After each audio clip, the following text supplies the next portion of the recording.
Alors aujourd'hui, Ralph, on continue notre série Contrôle. Ah oui, c'est ça, les fameux raccourcis contrôle. Il y en a qui aiment ça, le contrôle. Cette fois-ci, ça va être dans le contexte de modification de documents. Alors, on a ici un document Word et dans ce document-là, on veut changer le format de certains textes. Oui. Alors, le premier, c'est quoi? Qu'est-ce qu'on veut faire? En fait, les trois pourraient être vus ensemble. D'accord. Mais on pense à la première lettre de chacun pour le formatage d'un bloc de texte. Alors, la première chose que tu ferais ici, ce serait de bloquer du texte avec ton curseur. Ah, d'accord. Alors, je vais sélectionner ça ici, puis je remarque que c'est pas un caractère gras comme les autres titres. Alors, quel est le raccourci pour caractère gras? Bien, je pense que c'est CTRL-G pour gras. CTRL-G. Effectivement. En effet. Bon. Alors, c'est maintenant un caractère gras. Oui. Et puis, donc ça, c'est le premier. Deuxième, ça serait italique. Si je veux mettre tout ce paragraphe-là en italique, c'est lequel? Je vais devenir CTRL-I? Oui, c'est CTRL-I. Très bien. Alors, ça marche. Maintenant, c'est en caractère gras. Si je veux changer, je peux faire CTRL-I encore. Oh. Je peux aussi combiner I et ensuite G pour avoir les deux. Oui. Et j'ai encore... Puis je vois que tu tiens ton bouton contrôle toujours constamment. Tenir le bouton contrôle pour chaque opération avec les lettres. Et puis, souligner... Ben, ça doit être un S. Non. Malheureusement, le CTRL-S est déjà pris pour une autre fonction. Ça, c'est pour... dans l'erreur. Oui, exactement.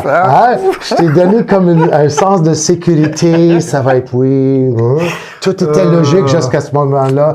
Ouais. CTRL-S, c'est sauvegarder. Je suis vraiment tombé dans le piège. Donc, CTRL-S, si je le fais à n'importe quel moment, il fait un sauvegarde de mon document. Ça, c'est pratique parce que on oublie des fois de faire des sauvegardes.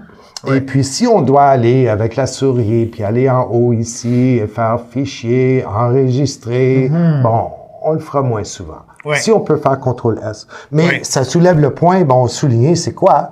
En fait, compte, c'est U. Parce que souligner en anglais, c'est underline. Alors, si je sélectionne mon texte, mon titre ici, ça serait logique, et puis que je fais CTRL-U pour underline, on va voir que le texte est souligné maintenant.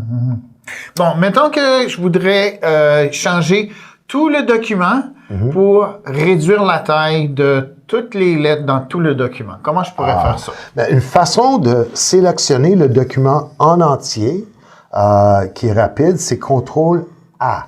CTRL, ça veut dire All. Alors, en faisant CTRL-A maintenant, j'ai toutes les fonctions que je veux ici dans le formatage. Je peux tout mettre en caractère gras. Je peux réduire la taille, comme tu dis, de tout le texte comme ça. Oui. Et puis, je peux le remettre, le restaurer comme ça. Puis probablement que la touche contrôle qu'on a vue tout à l'heure pourrait même servir. Si jamais on voulait mettre tout un texte en italique, exactement. par exemple. Oui, parfait. Et si je peux changer la police de caractère aussi. Ouais. Alors, si je veux que tout soit dans la même police de caractère, je fais CTRL-A, je choisis la police pour le document au complet. Et puis, à ce moment-là, il va convertir le document en entier dans mon... très bien. Et ça, j'aime pas ça. Alors, je fais CTRL... Zut! CTRL-Z. Je m'en souviens, Ralph! Oui, de la dernière fois. Bon, merci beaucoup. C'est une belle série contrôle, ça. Puis, ça serait bien qu'on continue peut-être avec un Alt, parce que j'ai comme quelques petits trucs. Il y a Alt, il y a Tab, il y a beaucoup de petits boutons, là. Alors, oui, pour une prochaine fois. Très bien.